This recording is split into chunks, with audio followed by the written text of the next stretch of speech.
श्री कृष्ण कहते हैं कि जीवन में कई बार हम हर संभावित समस्या के बारे में सोचने में अपने मस्तिष्क का प्रयोग करते हैं। दरअसल हमारा मस्तिष्क समस्याओं के बारे में सोचने के लिए नहीं बना है, उन्हें तो समाधान सोचने के लिए बनाया गया है।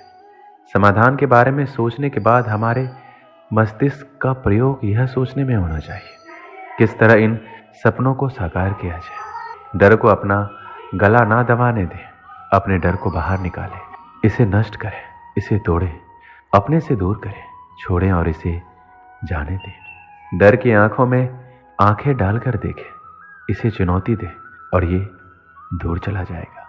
डर और चिंता का इलाज कर्म है। डर कर्म को सहन नहीं कर सकता।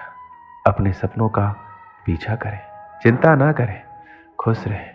डर बाधाएं देखता है, आस्था अवसर देखती है। डर समस्या देखता है, आस्था संभावनाएं देखती है। डर रुकावट का पत्थर देखता है, आस्था सीढ़ी देखती है। अगर आप खुद को कमजोर मानते हैं तो आप खुद का नहीं भगवान का अपमान करते हैं। एक हद तक भविष्य की चिंता करना भी जरूरी है। चिंता हमें मेहनत करने के लिए प्रेरित करती है। ये मानवीय प्रवृत्ति है कि मानव कुछ भी नहीं करना ज्यादा पसंद करते हैं और भविष्य की चिंता ही इस आराम की अवस्था से मनुष्य को बाहर लाती है। परिणाम की चिंता ना हो तो विद्यार्थी उतनी लगन से पढ़ाई ही नहीं करेंगे। मोटापे की चिंता ना हो तो लोग खाने पे रोक नहीं लगाएंगे। और भी बहुत से उदाहरण हैं, लेकिन इन दोनों में यह समझ आ जाता है कि भविष्य की थोड़ी चिंता जरूरी है। अगर आप जरूरत से ज़्यादा परेशानी मोल ले रहे हैं तो बेशक भविष्य की यह अतिरिक्त चिंता आपके लिए चिंता का विषय है। इससे बचने का सबसे आसान तरीका है आज का काम पूरी ईमानदारी से करें। विषय, मुद्दा या बात कुछ भी हो, बस ये देखिए आज आपके पास जो कुछ भी काम था करने को, उसके साथ आपने न्याय किया या नहीं। किसी भी चीज़ के बारे में अनावश्यक चिंता करते रहना उस परेशानी को बढ़ाएगा, उसका हल कभी नहीं देगा। आज का पर्याप्त परिश्रम ही भविष्य की अनावश्यक चिंता से दूर रखेगा। अपने दिमाग को शांत रखिए और जब भी आप किसी के बारे में अधिक सोच रहे हो तो समझ जाना आप अपनी मुश्किलें बढ़ाने जा रहे हो। श्री कृष्ण कहते हैं हम सभी को योजना बनानी होगी, अन्यथा हम अपने आप को उसी तरह से जाने देंगे जैसे हमारा वातावरण हमें चलाता है, ना कि जिस तरह हम अपने जीवन को जीना चाहते हैं। योजना हमें कल के लिए तत्पर रहने का एक कारण देती है। यह हमें लक्ष्य के लिए काम करने का एक कारण और दिशा देता है। योजना के बिना हम अपने रिश्तों, अपने पैसे, हमारे वित्त, कौशल आदि को भाग्य की दया पर छोड़ देंगे। यह एक प्रकार का जुआ होगा। इससे हमें निराशा और पछतावा हो सकता है। हालांकि भविष्य के बारे में बहुत अधिक चिंता करना आपको व्याकुल कर सकता है। चिंता एक ऐसी बीमारी है जो आपकी मन की सभी खुशियों को खा जाती है। कुछ लोग ऐसे होते हैं जो बहुत ही ज़्यादा चिंता करते हैं, इसी वजह से वह कभी खुश नहीं रह पाते। उन्हें किसी भी बात से खुशी नहीं मिलती। वह सिर्फ एक ही बात को लेकर चिंता में डूबे हुए रहते हैं, लगातार उसी बात के बारे में सोचते रहते हैं और चिंता करते रहते हैं। ऐसे लोग हमेशा मायूसी और दुख के गहरे से घिरे हुए रहते हैं। चाहे कोई खुशी का मौका हो या कोई भी त्यौहार, उन्हें कोई फर्क नहीं पड़ता। कोई भी चीज़ से खुश नहीं हो पाते क्योंकि उन्हें लगता है कि सारी जिम्मेदारी उनके कंधे पर है। लेकिन ये सच नहीं है। कई बार आपके चिंता में रहने से बनता हुआ काम भी बिगड़ जाता है। परिवार में अगर एक इंसान चिंता में रहता है तो सभी परिवार के लोगों को भुगतना पड़ता है और वही माहौल पूरे परिवार में छा जाता है और परिवार में कोई भी खुश नहीं रह पाता। उन लोगों की ऐसी आदत बन जाती है कि वो छोटी छोटी बातों में भी परेशानी में आ जाते हैं और ऐसे लोगों में चिड़चिड़ापन, गुस्सा, रात भर नींद नहीं आना, ऐसी बीमारियां हो जाती हैं। श्री कृष्ण कहते हैं आपको क्या पता हमारी जिंदगी के बारे में, लेकिन जिंदगी कैसी भी हो, आप खुद परेशानियों का समाधान नहीं निकाल पाते तो इसका मतलब आप खुद परेशान हैं।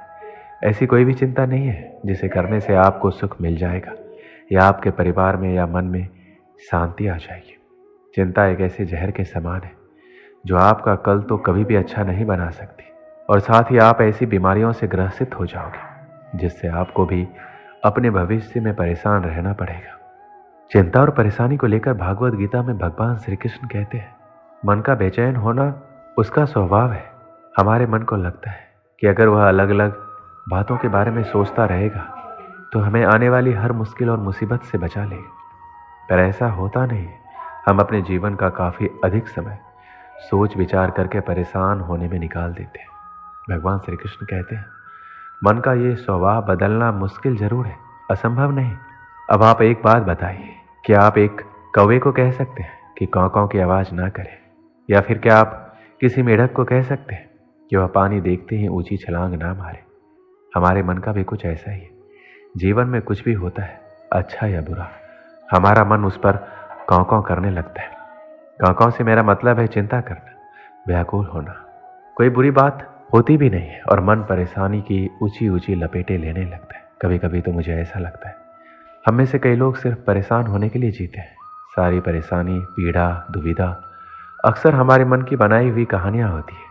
भगवान श्री कृष्ण हमारे मन को शांत और स्थिर करने के 2 उपाय देते हैं। पहला, ध्यान लगाना या करना। दूसरा, वैराग्य भाव सीखना। अब ध्यान या मेडिटेशन शब्द सुनते ही आप में से कई लोग कहेंगे कि आप आंख बंद करके सांसें अंदर बाहर नहीं ले सकते। ये हम सब गलती कर बैठते हैं। मेडिटेशन या ध्यान का मतलब सिर्फ आंख बंद कर बैठना नहीं होता। मेडिटेशन का मतलब होता है अपना पूरा ध्यान किसी चीज़ पर लगाना या उससे हटने नहीं देना। अगर आप रोटी बना रहे हैं तो सिर्फ उस बात पर ध्यान दीजिए। अगर आप कोई मूवी देख रहे हैं तो आपका पूरा ध्यान मूवी पर होना चाहिए। ये मत सोचिए कि मूवी देखकर आप अपना कितना वक्त बर्बाद कर रहे हैं। जब आप अपने जीवन के छोटे बड़े काम को पूरे ध्यान से करते हैं तो आपका जीवन ही एक मेडिटेशन बन जाता है। ऐसे जीवन में शांति, स्थिरता, साहस और सफलता का होना अनिवार्य है। वैराग्य का अर्थ ये नहीं है कि आप सब कुछ छोड़कर जंगल में जाकर बैठ जाएं। वैराग्य का सच्चा अर्थ है कि आप जो काम कर रहे हैं उसका क्या नतीजा या रिजल्ट निकलेगा उसकी चिंता ना करें। जैसे अगर आपने कोई इंटरव्यू दिया, आप ये कर सकते हैं कि आप पूरे मन से तैयारी करें और अपना बेस्ट देकर आ जाए। वह नौकरी मिलना या ना मिलना आपके हाथ में नहीं है। इस नतीजे के पीछे अलग अलग चीज़ें जो बिल्कुल आपके वश में नहीं है। तो जिस चीज़ के बारे में आप कुछ नहीं कर सकते उसके बारे में चिंता भी ना करें। यही वैराग्य का सच्चा मतलब होता है और यही है भगवान श्री कृष्ण का दूसरा उपाय, मन को चिंता के लपटों से बचाने का। याद रखिए, आप पूरे के पूरे इंसान हैं, समझदारी, संयम और कुशलता से भरे इंसान। आपका मन जब भी कौवे की तरह अलग अलग बातों पर आपको परेशान करने लगे तब अपने मन को भी प्यार से समझाइए और शांत कर लीजिए। बस अपने ऊपर विश्वास रखिए कि आप कभी अपना बुरा नहीं होने देंगे। एक बार एक मनोविज्ञान के प्रोफेसर छात्रों को पढ़ा रहे थे, जिसमें टॉपिक तनाव यानी स्ट्रेस को कैसे हैंडल किया जाए इसके बारे में कक्षा में सिद्धांत बता रहे थे। उस मनोविज्ञान के प्रोफेसर ने एक गिलास पानी उठाया। सभी छात्र ये सोचने लगे हमसे आधा गिलास खाली या आधा गिलास भरा के बारे में सवाल किया जाएगा। लेकिन मनोविज्ञान के प्रोफेसर ने ये सवाल नहीं किया।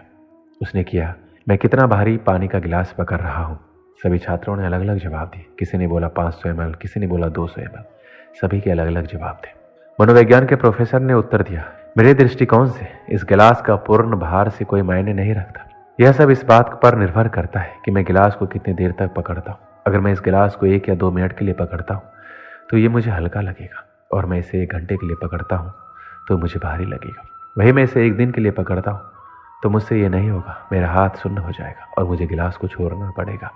कक्षा में उपस्थित सभी छात्रों ने सहमति से अपना सिर हिलाया। मनोविज्ञान के प्रोफेसर ने अपनी बात जारी रखते हुए कहा कि जीवन में आपके तनाव और चिंता है पानी के इस गिलास की तरह होती है। अगर आप तनाव के बारे में या चिंता के बारे में कुछ देर सोचेंगे तो कुछ नहीं होगा, लेकिन आप चिंताओं और तनाव के बारे में पूरे दिन सोचते रहेंगे तो आपका माइंड सुन्न हो जाएगा।